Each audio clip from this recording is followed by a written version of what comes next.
How many people in this room are not originally from the United States? A round of applause. Where are you from, bro? You're right there. Iraq. You're from Iraq? Ew. I was just fucking around. How long have you been here in the country? 23 years. Are you a citizen yet? You are? Congratulations, nigga. Congratulations. Well, welcome to this great land. You know, I'm gonna give you a history lesson, because I'm sure this wasn't on your entry exam. But every naturalized American has heard something about what I'm about to tell you. Picture it's the early 50s in the United States.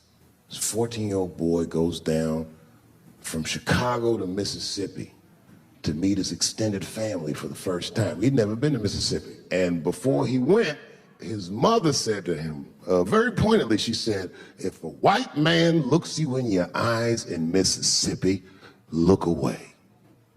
And I don't know what you know about black people from Chicago, but they're not a scared people. And legend has it, he was in front of a convenience store, hanging out with his cousins, having a good time, and a white woman walked out of the store, and he thought she was pretty, and he said, bye, baby, not realizing that he had just made a fatal mistake. 4 days later, a group of adult white men burst into this family's home and snatched a 14-year-old boy out of bed in front of his family that was powerless to stop them, and he was never seen alive again. His name was Emmett Till. They found his body maybe a few days later. It was in a creek, tied to a wheel so it would sink, horribly beaten and bloated. Hideous.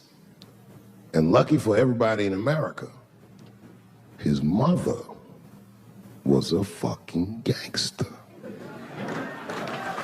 She was.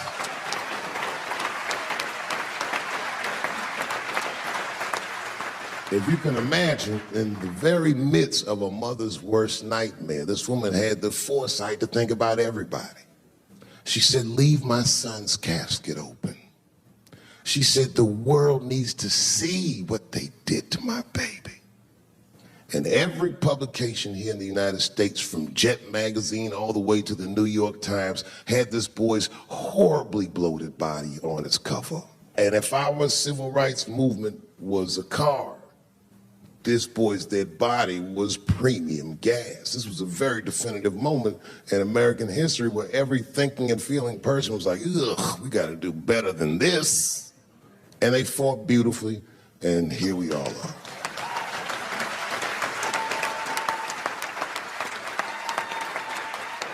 And the reason that I bring that up tonight and why it's relevant now is because less than a year ago, the woman that he allegedly whistled at admitted on her deathbed that she lied in her court testimony. And you can imagine when we read that shit, we was like, ooh, you lying ass bitch. I was furious.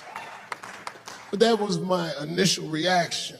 And initial reactions that we all learned as we get older are often wrong or more often incomplete. They call this phenomenon standing too close to an elephant. The analogy being that if you stand too close to an elephant, you can't see the elephant. All you see is its penis-like skin. You gotta step back and give it a better look. And on stepping back and thinking about it for a few moments, I realized that it must have been very difficult for this woman to tell a truth that heinous about herself at any point in her life, even the very end.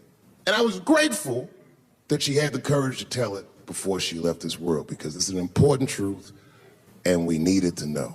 And I said to myself, well, thank you for telling the truth. You lying ass bitch.